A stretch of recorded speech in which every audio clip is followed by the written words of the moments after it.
Firstly, good morning students. I myself Karan sir, owner, founder at Astagadesh classes, Harvi Road, Vadodara. देखो बच्चों, last lecture में हम लोगों ने, ठीक है, आपको बताया था, मैंने आपको चैप्टर 6 के बारे में बताया था, ठीक है ना। चैप्टर 6 हमारा कंटिन्यू में था, उसमें हमने काफी पॉइंट्स आपसे डिस्कस किए थे। अब आज उसी के ऊपर आगे चलते हैं। मेरी टेक्स्ट बुक में पेज नंबर मेरी टेक्स्ट बुक में पेज नंबर 93, आपका बता नहीं ऐसा नहीं, मैं तो मस्ती कर रहा हूँ। चलो page number 93, but text book का फर्स्ट पेज जिसके ऊपर हम कंटिन्यू कर रहे थे, और मैंने लगभग लाइफ प्रोसेसेस की इंट्रोडक्शन दे दी थी। लेकिन अब अगला point, what are the life processes, क्या चीजें लाइफ प्रोसेसेस होता है। So the maintenance function of living organism must go on even when they are not doing anything particular. हाँ, अगर हम कुछ भी नहीं कर रहे हैं ना, तो भी हमारा लाइफ प्रोसेसेस कांस्टेंट चलता रहेगा। देखो, आप जब सो जाते हो तो भी हमारा हार्ट चलता है, यस और नो? यस सर, ठीक है। उसके अलावा मान लीजिए कि फॉर एग्जांपल जब हम कंटिन्यूअस बेसिस पे, बराबर, हम स्लीपिंग मूवमेंट में होते हैं तो डाइजेशन की प्रक्रिया चालू होती है। अपने हिसाब से कहते हैं कि खाना खाने के बाद 1 कंप्लीट डाइजेशन टेक 7 आवर्स, 7 घंटे के बाद आपका डाइजेशन पॉसिबल हो सकता है, पूरा डाइजेशन हो जाता है। मतलब ये सब प्रोसेस कैसे पता है, ऑन गोइंग है।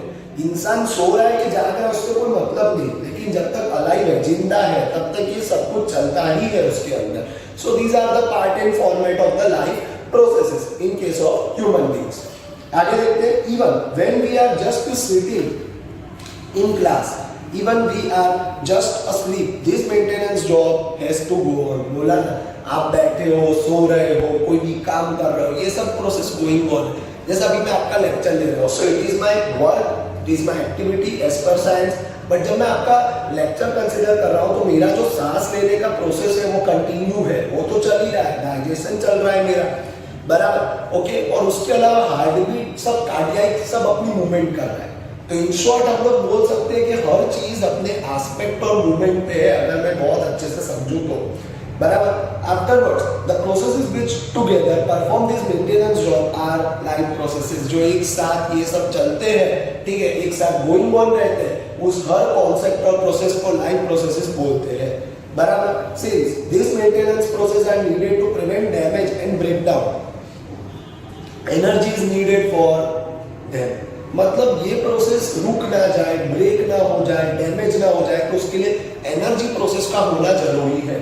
अगर हम में जितनी एनर्जी होती है ना, उतना हम अपना काम कर सकते हैं। आपको पता है, बैठने के लिए भी एनर्जी चाहिए। मतलब यहाँ पे मान लीजिए आप मेरा लेक्चर बैठ के अटेंड कर रहे हैं, तो उसमें भी एनर्जी चाहिए, माय डियर स्टूडेंट्स, बराबर। क्यों एनर्जी चाहिए? क्योंकि जब आप बैठ रहे हो, बैठ के लेक्चर अटेंड कर रहे हो, तो बैठने में भी आपके बॉडी को एक प्रकार का स्टेमिना चाहिए, स्ट्रेंथ चाहिए, एनर्जी चाहिए।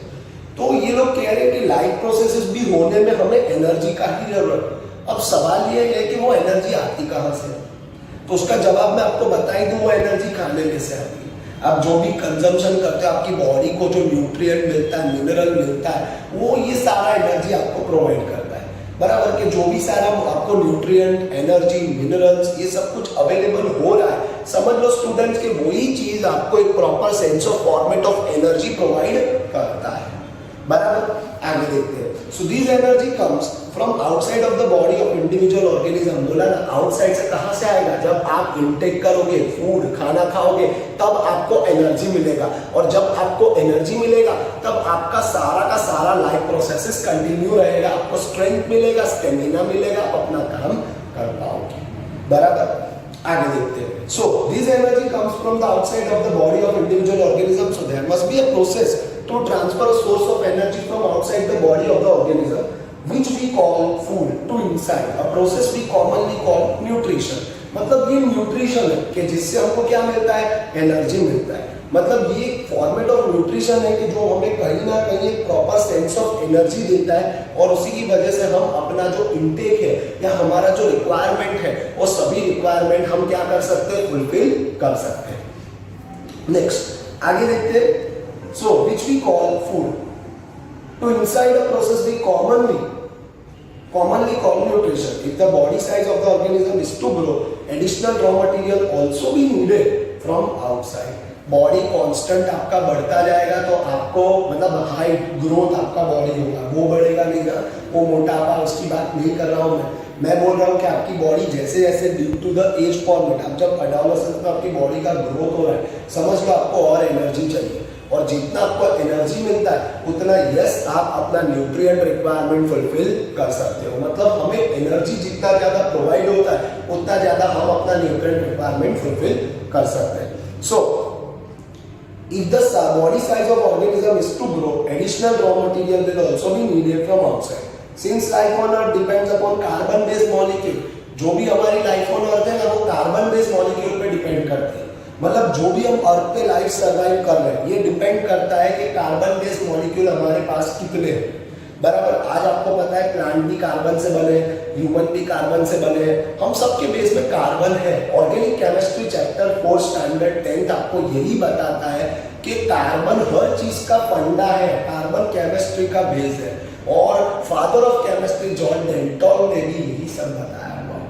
जॉन डेल्टन जो एटॉमिक थियरी के ऊपर बहुत कुछ बताए थे वो ठीक है, he is the founder, he is the father of chemistry. इन्होंने जो है केमिस्ट्री के ऊपर बहुत थियरी और थीसिस लिखी है।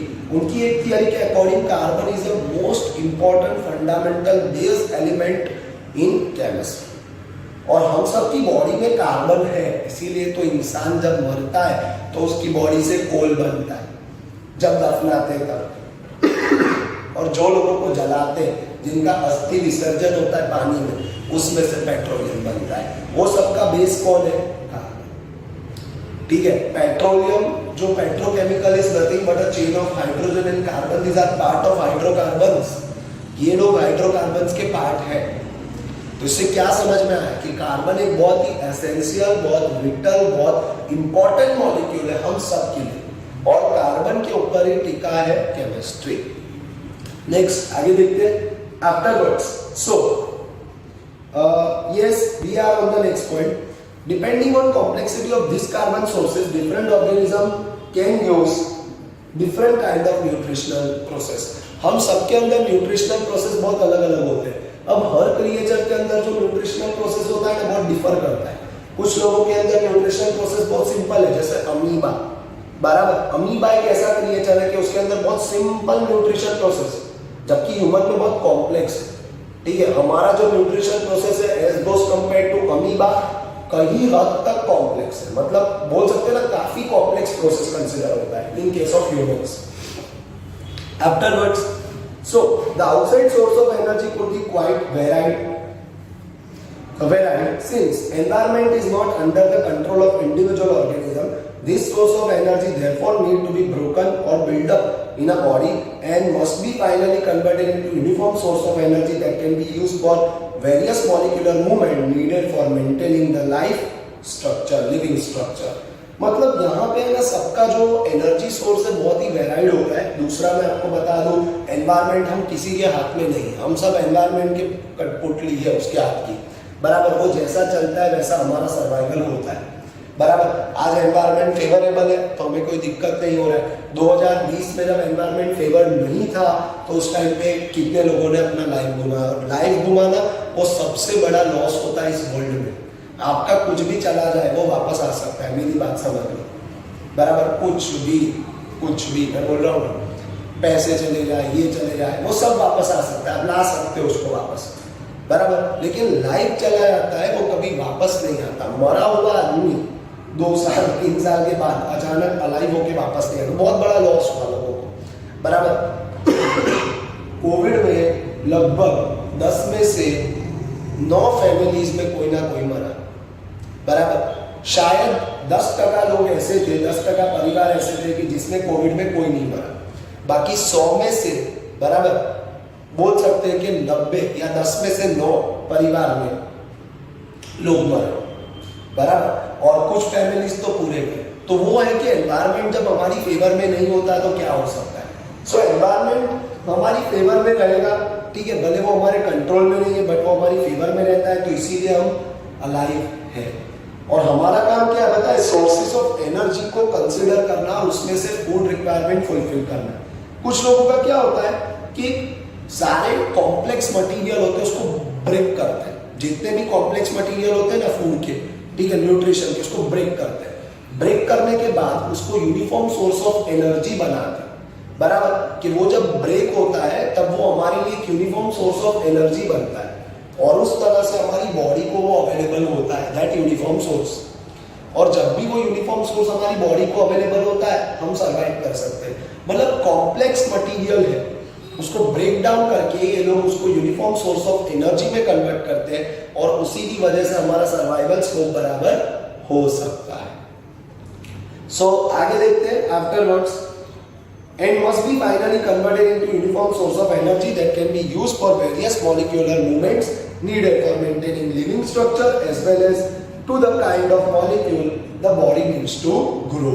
Even हमारा ये सब मॉलिक्यूल मिलने की वजह से हमारी बॉडी का ग्रोथ पॉसिबल होता है और हमारा जो लिविंग स्ट्रक्चर है उसको मेंटेन करने के लिए ये सपोर्टिव रहता है। Next point, for this a series of chemical reaction in the body are necessary. हमारे बॉडी में काफी केमिकल रिएक्शंस होते हैं, मतलब ये सब प्रोसेस करते वक्त yes in our body there were many types of several chemical reaction occurs.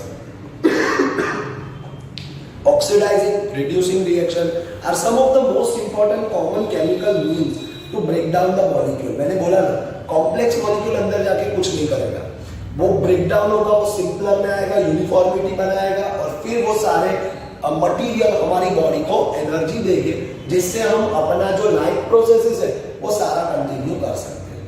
मतलब बोल सकते हैं ना कि ये सब हमें एनर्जी प्रोवाइड करेंगे तो जिससे हम लाइफ प्रोसेसेस कंटिन्यू कर पाएंगे। तो मैं फिर से आपको एक बार बता दूं कि सारा कॉम्प्लेक्स मटेरियल, बराबर, ठीक है, कॉम्प्लेक्स मटेरियल यहाँ पे है, वो क्या होगा, ब्रेक डाउन होगा, ठीक है।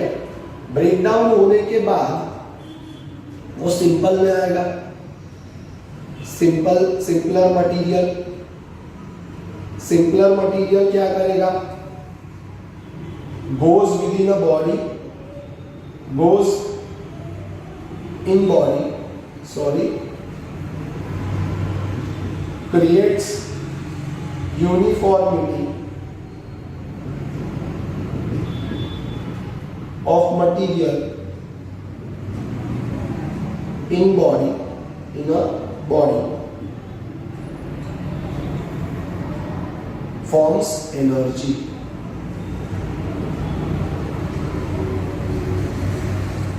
और एनर्जी से लाइफ प्रोसेसेस चल रहा है पब्लिक, तो ये हमारा जो भी लाइफ प्रोसेसेस है वो सारा कंटिन्यू रहेगा। मतलब मैं आपको बता दूं कि जो एनर्जी है उससे कहीं ना कहीं हम लोग बोलते हैं ना कि एक प्रकार से लाइफ प्रोसेसेस हमारा कंटिन्यू रहेगा। मतलब हमें कोई भी तरह का दिक्कत या कोई भी तरह का प्रॉब्लमेटिक सिचुएशन या कंडीशन पॉसिबल होगा नहीं, बराबर। सो बहुत ही सिंपल, बहुत ही आसान, मैं फिर से एक बार बोल रहा हूँ, सारा कॉम्प्लेक्स मटेरियल जाएगा विद इन द बॉडी, ये ब्रेक डाउन होगा, ये सिंपलर मटेरियल में आएगा, सिंपलर मटेरियल में आएगा तो uniformity material of creates uniformity of material in a body, body में यूनिफॉर्मिटी ऑफ मटेरियल बनेगा और यही मटेरियल एनर्जी बनाएगा। अच्छा, एनर्जी बनाने के बाद ये कहीं ना कहीं क्या करेगा, हमारे बॉडी में लाइफ प्रोसेसेस करेगा, I mean, उसके लिए हमें हेल्पफुल रहेगा। मतलब ये जितना ज्यादा एनर्जी बनेगा उतना ज्यादा हमारे लिए लाइफ प्रोसेसेस पॉसिबल हो सकता है, ठीक है। और इसके अंदर एक वर्ड लिखा था ऑक्सीडेशन और रिडक्शन, क्या होता है, ये चैप्टर 1 का पार्ट है, मैं फिर से एक बार बता देता हूँ, oxidising and reduction, reducing reactions. तो पहले तो मैं बात कर लूँ कि ऑक्सीडेशन रिएक्शन। अच्छा, कुछ लोग सोचते हो कि सर रिएक्शन क्यों होता है। ऑक्सीडेशन रिएक्शन के दो रूल है, एडिशन ऑफ ऑक्सीजन और रिमूवल ऑफ हाइड्रोजन। और लिखा है और, ईदर और बोथ, कोई एक या दोनों। अगर मान लो एडिशन ऑफ ऑक्सीजन है तो oxidation reaction, removal of hydrogen है तो भी ऑक्सीडेशन रिएक्शन, दो में से कोई भी एक है तो ऑक्सीडेशन रिएक्शन, दोनों है तो भी पॉसिबल होगा ऑक्सीडेशन रिएक्शन। अब reduction reaction, so reduction reaction opposite to oxidation, reduction reaction में रिमूवल ऑफ ऑक्सीजन और एडिशन ऑफ हाइड्रोजन, दो है, दोनों में से अगेन कोई भी एक होगा, ठीक है, ऑक्सीजन निकला या हाइड्रोजन ऐड हुआ तो भी वो रिडक्शन रिएक्शन है, बराबर। उसी तरह ऑक्सीजन ऐड हुआ, हाइड्रोजन निकला तो भी वो रिडक्शन रिएक्शन है।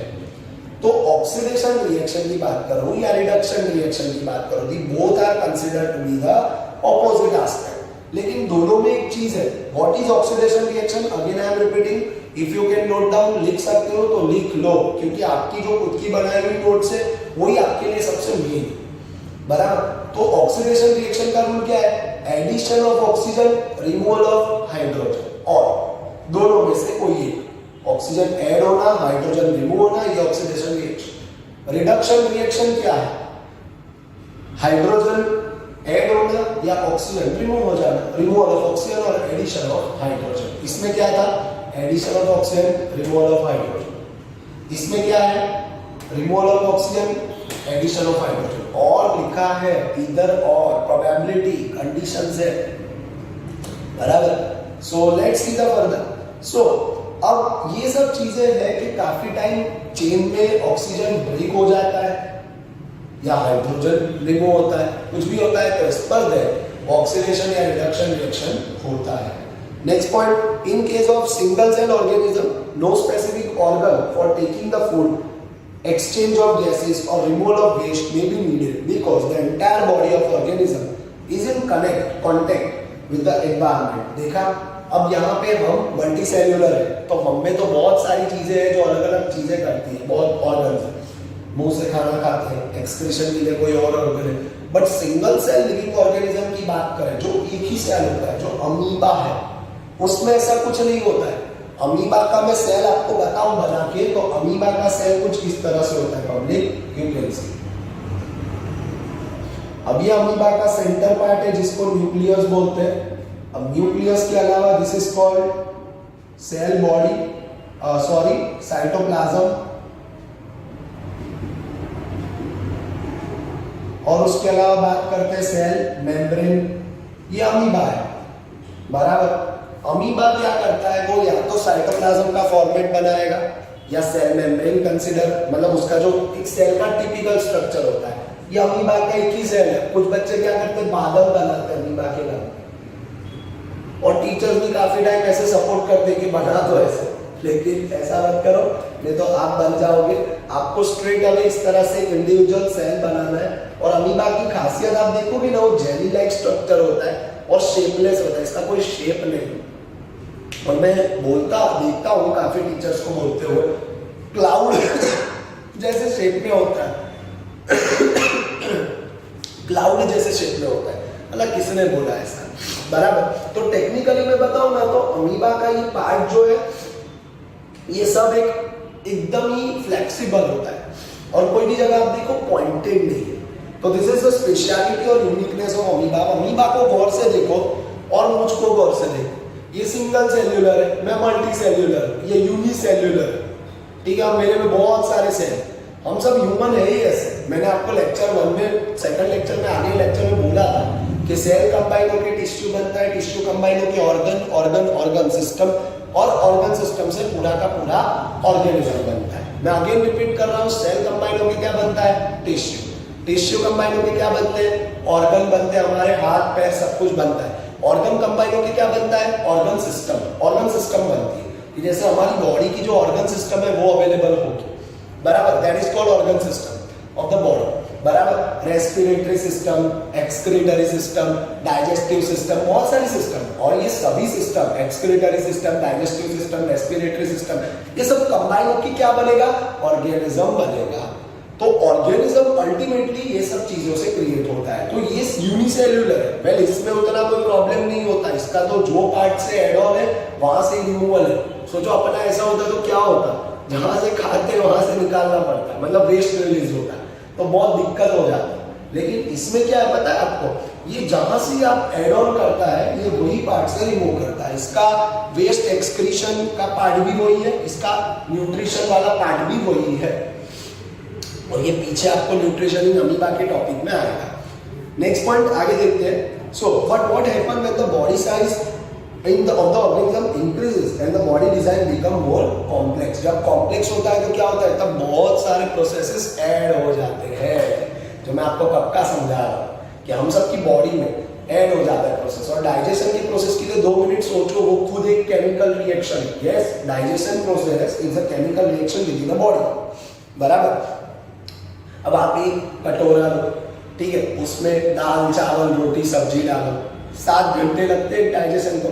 अभी वो डाइजेस्ट नहीं हुआ, भैया चाय दूध डाल दो, कॉफी डाल दो, जो भी आप पीते हो शाम को वो डाल दो, थोड़ा नाश्ता डाल दो, बराबर। उसके अलावा बाद में आपने बाहर कुछ क्लास जाते जाते समोसा पकौड़ा, ठीक है, भजिया जो भी खाया वो डाल दो थोड़ा अंदर, उसके साथ जो सॉफ्ट ड्रिंक वगैरह पिया वो डाल दो। कितना खतरनाक मिक्सचर बनेगा, समझो। ऐसा हमारे स्टमक में होता है। यहाँ अंदर तो कोई सेक्शन नहीं है, सब अलग अलग सेक्शन नहीं है, ये लाल का बॉक्स है, वो चावल का है, ये रोटी सब्जी का है, नहीं है, तो सब मिक्स होता है। सोचो, ये रिएक्शन होता है, और इसमें भी बॉडी में कुछ एंजाइम्स होते हैं। क्या होते हैं? एंजाइम्स, जिसको बोलते हैं बायोलॉजिकल कैटालिस्ट। क्या बोलते हैं? Biological catalyst, which can increases और decreases the rate of reaction.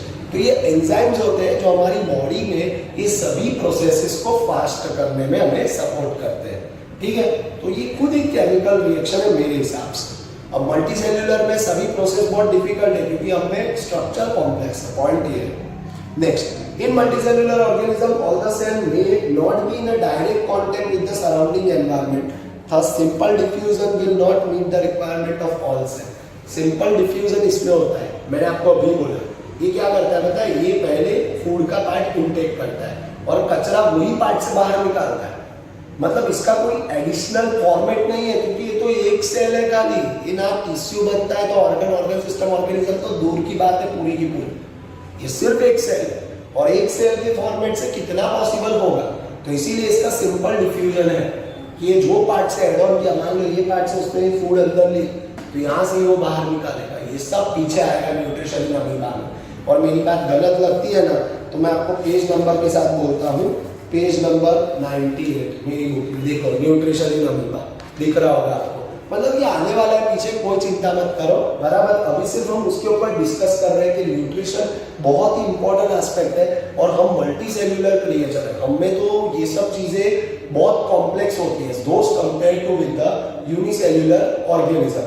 तो ये हमें क्या होता है, बहुत ही कॉम्प्लेक्सिटी वाला प्रोसेस देखा जाता है। तो students we have to just focus on that point, बराबर। अब उसके बाद जो हमारा अगला पॉइंट है, उसके बारे में हम अगले सेशंस में डिस्कस करेंगे। So thank you very much students, and definitely आप जो है अपना पार्ट और कंटेंट फोकस कर सकते हो, बराबर, और नोट्स बना सकते हो। तो नोट्स के आधार से आप अपनी प्रिपरेशन जो है वो आराम से कर पाओ। तब तक आप हमारे जो ऑनलाइन चैनल है या लेक्चर है उसके साथ कंटिन्यू रह सकते हो। Till then, thank you very much students, we see you at the next lecture. Thank you very much.